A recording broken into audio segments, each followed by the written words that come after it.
Hey everyone, Andrew back again and welcome to another video, and I'm back with another video response.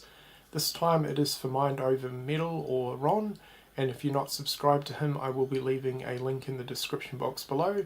You guys know what to do, head on over and check him out.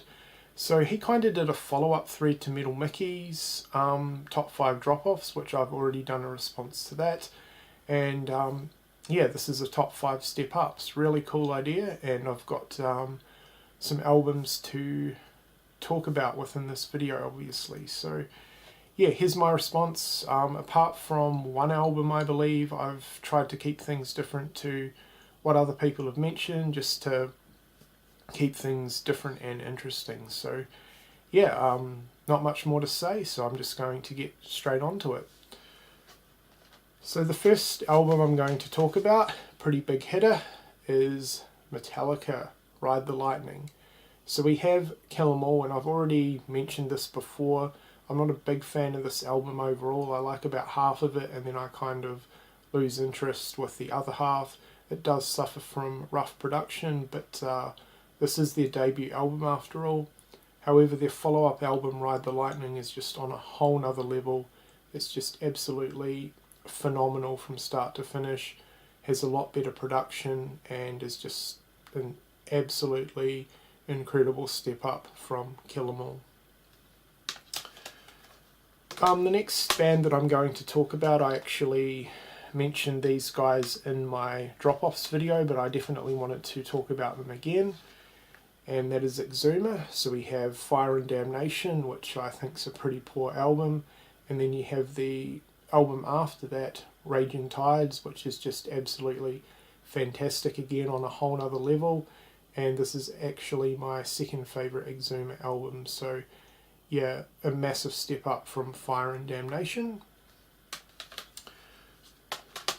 Definitely wanted to mention these guys, Testament. So we have the really poor Demonic, which is their weakest album in my opinion, and then you have a pretty awesome step up, The Gathering.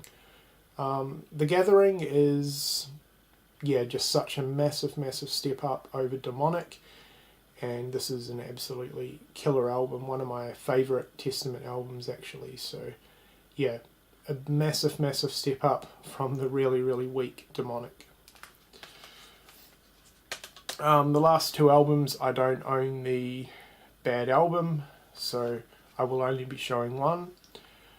So we have the follow-up to Endorama. Endorama is a terrible album, but then we have Violent Revolution, which is absolutely phenomenal. In fact, all of Kreator's albums after this are really good, so they definitely made a comeback and continued with it. So yeah, Endorama, terrible album, Violent Revolution, fantastic.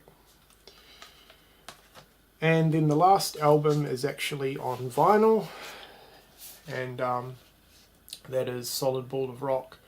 So with Saxon, I'm not a fan of pretty much the majority of their early stuff, and the album before this, Destiny, is definitely one of their weakest albums in my opinion. It's not heavy at all. It's yeah, just a pretty poor album. And then we have Solid Ball of Rock, which in my opinion is where they really started to become more heavier, more consistent, where they really started to find their sound. So while this isn't my favourite Saxon album, it's certainly a massive step up from Destiny and pretty much every album from the late 80s as well. So yeah, that's Solid Ball of Rock. Alrighty, so that does it for my top 5 step-ups. Quick response for Mind Over Metal or Ron, and once again, if you're not subscribed to Ron, I will be leaving his link in the description box below, so head on over and check him out. Anyway, I hope you've enjoyed the video, and thank you for watching.